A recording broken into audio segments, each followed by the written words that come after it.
नमस्कार, जय सिया राम, हर हर महादेव। कई बच्चे जो बार बार मैसेज कर रहे हैं दरबार में भी ये प्रश्न पूछते हैं कि गुरुजी पहले तो हमें दर्शन होते थे भगवान के या माँ भगवती के, अब दर्शन नहीं होते। क्या हमें किसी बंधन में कर दिया गया है? क्या हमारी शक्ति को किसी ने बंधन कर दिया गया है या हमारे ऊपर किसी ने तंत्र कर दिया गया है?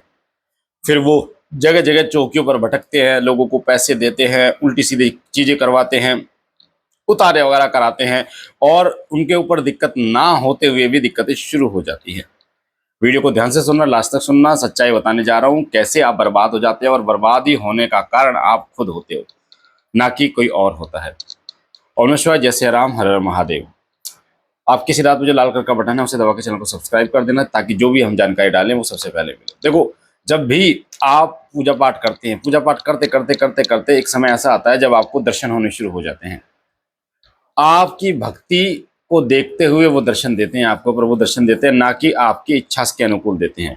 पर जब आपको दर्शन हो जाते हैं उसके बाद आपके मन में एक लालसा पैदा होती है। आप प्रसन्न तो उस टाइम पे बहुत रहते हैं कि मुझे दर्शन हो गए, दर्शन हो गए, दर्शन हो गए। प्रसन्नता बहुत गजब की होती है आपके मन में उस टाइम पे, और आप और ज्यादा पूजा करते हो, और ज्यादा भक्ति करते हो, और ज्यादा जप करते हो। पर जब अगले हफ्ते, अगले महीने आपको दर्शन नहीं होते तो आप मायूस हो जाते हैं। आपके हृदय में ऐसा आता है कि कहीं माता मुझसे नाराज तो नहीं है। जब आप बार बार कान पकड़ के माफी मांगते हो, नाक रगड़ के माफी मांगते हो, तो आपके हृदय के अंदर आता है कि माता तो नाराज होती तो माफ कर देती। इसका मतलब कहीं ना कहीं कुछ गड़बड़ तो नहीं है, किसी ने कुछ कर तो नहीं दिया है, जो माता दर्शन ही नहीं दे रही। उसके बाद शुरू होती है आपकी बर्बादी का समय। आप जाते हो एक भक्त के पास, आप उससे कहते हो जी पहले दर्शन होते थे अब दर्शन नहीं होती। अब वो भक्त भी बहुत बढ़िया होता है। वो भगत कह देता है कि हाँ तुम्हारे घर में बंधन कर दिया, तंत्र कर दिया, माता बांध दी है, फलाना ढेका। अब आपके दिमाग में बैठ गया कि माता का बंधन कर दिया है, घर में तंत्र कर दिया। अब आप कहते हो जी बताओ क्या करना है। वो कहता है जी 50,000 रुपए दो, 1 लाख दो, मैं ये करूंगा वो करूंगा, ठीक हो जाओगे।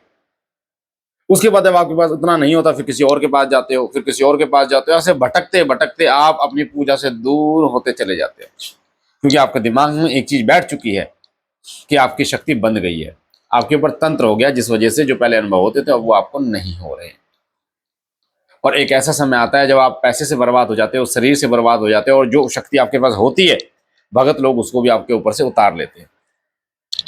और ये क्या था, ये जो 15 साल, 25 साल, 35 साल से फिर आप परेशान हो जाते हो। फिर आपके ऊपर कई भगत तो इतने महानुभाव होते हैं कि वो अपने देवता को या अपने प्रेत को आपके ऊपर छोड़ देते हैं और माता कह के पुजवा देते हैं।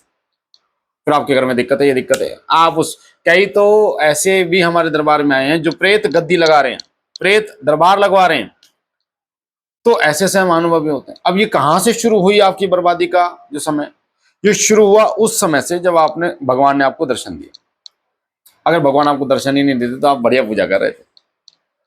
पर समझने का विषय ये है कि भगवान ने, भगवती ने जब आपको दर्शन दिए, क्या आपके इच्छा के अनुकूल दिए? नहीं। आपने जब मांगे जब दिए? नहीं। उन्होंने दर्शन आपकी सेवा को देखते हुए उन्होंने दर्शन दिए आपको। अब जब आपकी सेवा को देखते हुए दर्शन दिए, अपनी इच्छा से दर्शन दिए, तो अगली बार, अगले हफ्ते, अगले महीने आप अपनी इच्छा के अनुकूल दर्शन की अभिलाषा कैसे कर सकते? आपने कर्म किया था, आपने सेवा करी थी तो उन्होंने दर्शन दिए। हो सकता है वो दर्शन एक दिन, 1 साल में भी दे सकते थे, महीने में भी। वो उनकी इच्छा है, ना कि आपकी जबरदस्ती, आपकी इच्छा। तो दोबारा जब आप दर्शन की अभिलाषा आपके हृदय के अंदर हुई तो क्यों कर्म की, फल की अभिलाषा आपने करी? पहले आपने कर्म की अभिलाषा करी थी, अब आप फल की अभिलाषा करना शुरू कर दिया। सबसे बड़ा कारण होता है। इसलिए मैं कहता हूँ बेटा, भगवान एक बार आपको दर्शन दे रहे, इसका मतलब आपको ये स्पष्ट बता रहे हैं कि आपकी पूजा स्वीकार हो रही है। आपको ये चीजें अपने दिमाग में डाल लेनी चाहिए। अगर उन्होंने संकेत दे दिया, इसका मतलब मेरी पूजा स्वीकार हो रही है, अब मुझे अपनी सेवा पे ध्यान देना है, बढ़ाना है सेवा को। वो एक बार संकेत, भगवान को बार बार स्पष्टीकरण करने की आवश्यकता नहीं है। भगवान को बार बार आपको जताने की आवश्यकता नहीं है या क्लियरेंस करने की आवश्यकता नहीं है कि आपकी पूजा स्वीकार हो रही है। और मुझे लगता है कि कोई भक्त ये नहीं चाहेगा कि भगवान उसे बार बार जो है वो क्लियरेंस दे, भगवान उसके द्वारा परीक्षाओं में पास हो, यानी कि आप भगवान की परीक्षा लें। कोई भक्त ये नहीं चाहेगा कि भगवान को मजबूरी में ये बताना, बार बार बताना पड़े तेरी सेवा स्वीकार हो रही है। ऐसा नहीं होता। प्रभु एक बार आपको बता देते हैं कि हाँ आपकी सेवा स्वीकार हो रही है, उसके बाद आपको अभिलाषा नहीं करनी। अब वो दर्शन दें ना दें, बस आपके हृदय के अंदर एक चीज फीड हो चुकी है कि हाँ बाबा जी ने मुझे, भगवती ने मुझे दर्शन दे दिए, मेरी सही दिशा में पूजा चल रही है, अब मुझे और सेवा करनी है और पूजा करनी है। मैं अपनी बताता हूँ, आज तक की बात है, मुझे हवन करना है, मुझे जप करना है, मुझे साधना करनी है, कोई अभिलाषा नहीं होती कि मुझे ये प्राप्त हो जाए, मुझे ये प्राप्त हो जाओ, क्योंकि जब आप कोई अभिलाषा नहीं करते, प्रभु सब जानते हैं आपको किस चीज की आवश्यकता है। आपकी मांगने से पहले ही वो आपकी झोली भर देते हैं। ये चीजें ध्यान रखना बेटा। इस वीडियो को 1 बार 2 बार 3 बार सुनना और ज्यादा से ज्यादा लोगों तक शेयर करना, क्योंकि जिस प्रकार आपके डाउट क्लियर हुए और लोगों के डाउट क्लियर हो, एक पुण्य हम कर रहे हैं वीडियो बनाकर, जानकारी आपको देकर, एक पुण्य आप करें लोगों तक शेयर करके बेटा, ताकि और लोग भी इस विडंबना से निकल जाए ना। इतने सारे लोग बर्बाद हुए पड़े केवल एक शब्द से, ये दर्शन नहीं हो रहे। पहले अनुभव होते थे, अब अनुभव नहीं हो रहे, बर्बाद हो रहे हैं लोग, पैसे से बर्बाद, शरीर से बर्बाद, बहुत ज्यादा परेशान। तो ये वीडियो इसलिए बनाई गई है ताकि आप सचेत हो जाएं और बाबा जी की कृपा पर बरसती रहे और आपको ज्ञान हो।